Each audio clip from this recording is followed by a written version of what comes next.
நாம நல்ல மனநிலையில இருந்தாலும் சரி, இல்ல கெட்ட மனநிலையில இருந்தாலும் சரி, தீராத மன உளைச்சல் இருந்தாலும் சரி, இல்ல ஜிம்ல பயங்கரமா ஒர்க் அவுட் பண்ணிட்டு இருந்தாலும் சரி, நம்மள பெரும்பாலானவங்க இந்த மாதிரியான சமயங்கள்ல பாட்டு கேட்கறத வழக்கமா வச்சிருக்கோம். ஏன்னா இந்த மாதிரி சூழ்நிலைகளா இருந்தாலும் சரி, அந்த சூழ்நிலைகள்ல நல்ல பாடல்கள் தான் நம்ம உணர்வோட ஊடுருவி நமக்கு ஏற்பட்டிருக்கிற மனச்சோர்வை குறைக்குது. இப்படி ஒரு அற்புதமான சக்தி இசைக்கு இருக்குதுங்கிறது நம்ம எல்லாருக்குமே தெரிஞ்ச ஒரு விஷயம் தான். ஆனா அதே இசை நினைச்சா ஒரு மனுஷனுக்குள்ள இருக்கிற தற்கொலை உணர்வை தூண்டி அவனை தற்கொலை செய்ய வச்சு சாகடிக்கவும் முடியும்னு சொன்னா அவங்களால நம்ப முடியுமா? ஆமா, உண்மையாவே அப்படி ஒரு தற்கொலை பாடல் இருக்கு. அந்த பாடலோட பேரு க்ளூமி சண்டே. இந்த பாடல் பல உயிர்களை பறிக்கிறதுக்கு காரணமா இருந்ததாகவும், அதனால இந்த பாடலுக்கு ஹங்கேரியன் சூசைட் சாங்ங்கிற பேர் கிடைச்சதாகவும் சொல்லப்படுது. இன்னைக்கு இந்த வீடியோல ஹங்கேரியன் சூசைட் சாங் அப்படின்னு அழைக்கப்படுற இந்த க்ளூமி சண்டே பாடலுக்கு பின்னாடி இருக்கிற மர்மத்தை பத்தி தான் நான் உங்ககிட்ட பேச போறேன். பட் இந்த வீடியோக்குள்ள போறதுக்கு முன்னாடி மறக்காம இந்த வீடியோக்கு கீழே ஒரே ஒரு லைக் தட்டி விட்டுருங்க. அப்படியே நம்மளோட சேனலையும் சப்ஸ்கிரைப் பண்ணி சப்போர்ட் பண்ணுங்க. பக்கத்துல இருக்கிற பெல் ஐகானையும் பிரஸ் பண்ணி நோட்டிபிகேஷன் நாள்ல கொடுங்க. அப்பதான் நான் என்னோட சேனல்ல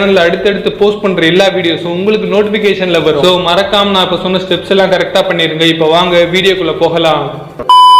முதல்ல இந்த க்ளூமி சண்டேங்கிற பாடல் எதை பத்தினது அப்படின்னு பாத்தீங்கன்னா, தன்னை விட்டு இறந்து போன ஒரு காதலரோட சேர்றதுக்காக தானும் தற்கொலை செஞ்சு இறந்து போகணும்னு நினைக்கிற இன்னொரு காதலரோட பார்வையிலிருந்து பாடப்பட்ட ஒரு பாடல் தான் இந்த க்ளூமி சண்டே. இந்த க்ளூமி சண்டே பாடல் ஹங்கேரியன் பியானிஸ்ட் அப்புறம் மியூசிக் கம்போசரான ரெசோ செரஸ் அப்படிங்கிற ஒரு நபரால 1932 வருடம் பிரான்சோட தலைநகரமான பாரிஸ்ல வச்சு கவிதை வடிவத்தில் எழுதப்பட்டு அதுக்கப்புறமா பியானோ இசை மூலமா பாடலாக்கப்பட்டதா சொல்றாங்க.